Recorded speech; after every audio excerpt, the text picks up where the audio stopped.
All right, everybody. Hello, everybody. It is May 25th.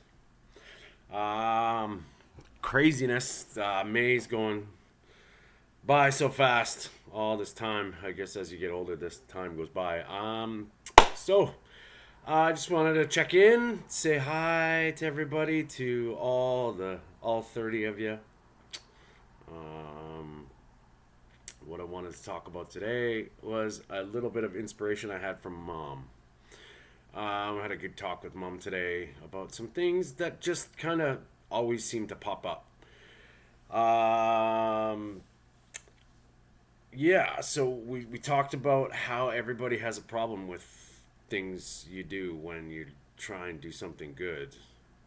But if you don't do anything, it's okay. Example, you say you're just.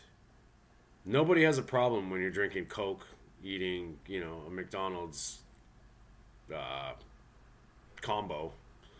But yet you tell them one day that you're fasting or you're not eating breakfast. They're like, "Oh, that'll kill you." Oh my God, how can you do that? No, I like I. This is what happens to me actually because of my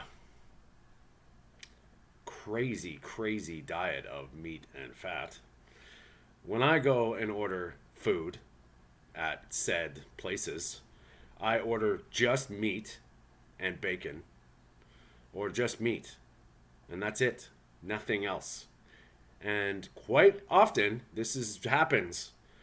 I've had this asked. This has been asked of me about 4 or 5 times if this food is for my dog, and it's quite amusing when I get to say, "Do I look like a dog?" Interesting. So we understand now that there is different mindsets, and it's sad that we have to be the outliers here. And yeah, it's really interesting how, I've done everything opposite of what they say to do. And, I'm better for it so far, you know? So, yes. Once again, this is Anthony Stewart, Food for Thought, and we're thinking today. So, we're going to inject some thought, and I just wanted to, like, do, uh, you know, this is a lifestyle change is very difficult to start or get back on track. You can go off the rails quite easy. Um, and most importantly is healing. Healing and good things happen. And when you heal yourself, and it's very apparent your physicality, your body composition, all fall into place. And we try so hard to do one thing or heal one thing. When I think if you take a holistic approach, a real holistic approach, and address yourself, that's when the magic happens. And, one size doesn't fit all. I think there's lots of different processes. I know a few people right now are studying for exams, and myself included. Like when I'm studying, focus is everything. And just to show what happens. Eat eggs. Eggs are high in choline, which turns it's a nutrient that's only found in the animal kingdom. Choline that turns into acetylcholine, which is a neurotransmitter, helps your brain function. Simple as that. Eat eggs. Lots of eggs. Egg yolks. The protein in the egg whites good for you anyway. So unless you have an allergy or sensitivity to the egg whites, eat the yolks. Okay, that's choline. Creatine. Now another myth, so to speak. They say creatine is for workouts and muscles, and no, it helps your brain. It helps. It's a phosphate donor. So what it does is your ATP is the energy currency in your muscles. You only have to know that when your muscles contract, that's the energy that's produced. It's called ATP. It's phosphate. Creatine's a phosphate donor. It donates that. So what happens? We are thinkers. We have neurotransmitters. We have nerves. Creatine helps that phosphate get delivered. So creatine, try 3 to 5 grams. Not a doctor, just saying. If you're not eating a lot of red meat, you're probably not getting optimal creatine, which is one of the nutrients found in red meat, actually. So 5 grams would be probably sufficient once a day. And just the creatine monohydrate, you don't want any bells or whistles because they can be flavored and stuff. You just want the powder. So that's another thing. Eat lots of B1. Get lots of B1. You can get it from liver. Pork is high in thiamine, which is B1. Nutritional yeast.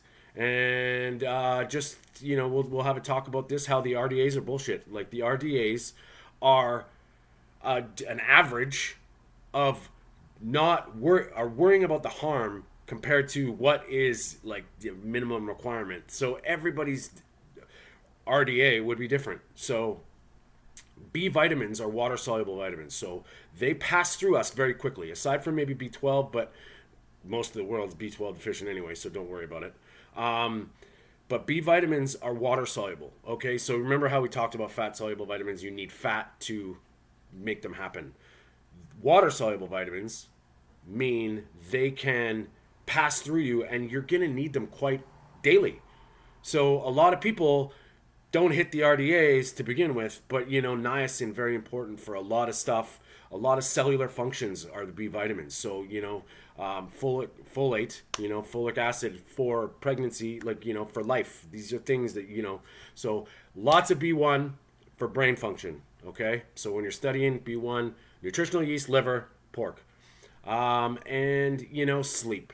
Let's talk about sleep for a minute. First thing you need to know about sleep. I have been an abuser of my body decades. I had I thought, let's sleep when I'm dead. Like, I'm missing too much life here at night. And wow, we are diurnal creatures. I believe that's the word. I might have that mixed up, but that means we shift. Our circadian rhythms follow the sunlight, which is a thing. It actually happens. Every cell in your body has its own sort of circadian rhythm that is, programmed or doing things according to nature. So when we can get in sync with nature, i.e. grounding, it's never a bad idea to get your feet on the ground. So if you can ground and get good sleep, two great things that are just really easy and they're free, right? So circadian rhythms. So when you're studying, a little trick that I've been been hearing quite a bit of lately by a lot of different in the space.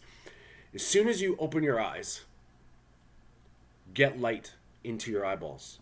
Now, artificial light is okay, bright. Turn on all the lights in your house and get it in there. If you can get sunlight within the first half an hour of waking up, what it does is it signals your circadian rhythm and your hormones to start the process of the daily regimen, which actually sets up your melatonin for the evening. So that's what that does. And then, if I can suggest, get your studying done in the daytime. If you can, get some blue blocking glasses at night if you got to stare at a screen. So that's another little studying tip. Get light onto your eyes as soon as you can. Not through glass. Artificial's okay, but just lots of it. And then sunlight would be best for like 10 to 15 to half an hour ish. If you can go walk the dog or go for a walk right away first thing in the morning, perfect. Sets the tone for later. And this stuff does actually work. It does make a difference. And one thing, Andrew Huberman, I listened to his podcast. Maybe I'll post a link below, but he's a neuroscientist from Stanford, does great lectures and has a great podcast. And one of his beliefs about focus is 45 minutes. Focus for 45 minutes. Take 15 minutes and go get yourself refreshed. Take a time out, some yoga nidra, go for a little walk. So that's what I would do. 45 minutes of hardcore studying, focus, 10 to 15 minutes of getting your mind off it, and then come back and review. And, maximize your time. Cramming yourself for 4 hours in a row is probably doing some damage. So, that's the thing. And for all those people, fasting, clarity, If I was going to have an exam, to be honest with you, and I could do it because I'm going to be doing a prolonged fast, I would probably fast the day before and then get into the next day just before the exam, maybe have a little bit of comfort, like some lean meat, just to get sort of push past the exam. But I would fast. I would, because you know what? Good things happen when you're hungry, and I don't mean like brain hungry. I mean when your body's hungry for something, and it's not busy digesting food. You perform better, and performance doesn't necessarily mean physically; can be mentally too. So yes, brain food is real. A little bit of supplement help. Make sure your electrolytes are up. So salt. I'm a firm believer that salt heals. So sodium, I would take half a teaspoon a day in some water. Make sure you're getting a sufficient potassium. If you have to supplement, they're only 99 milligram pills, so I'd probably take about 10 of them. Get your potassium up, and definitely magnesium before bed, because magnesium is very important to a lot of cellular functions as well, supporting all the other minerals. So that's it. Today, we're going to leave it at that. Guys, happy hunting. Stay strong. Sleep well. Eat well. Be well. All right, guys. Take care. Thanks for watching. And smash that like button. Appreciate it. Subscribe. Thank you.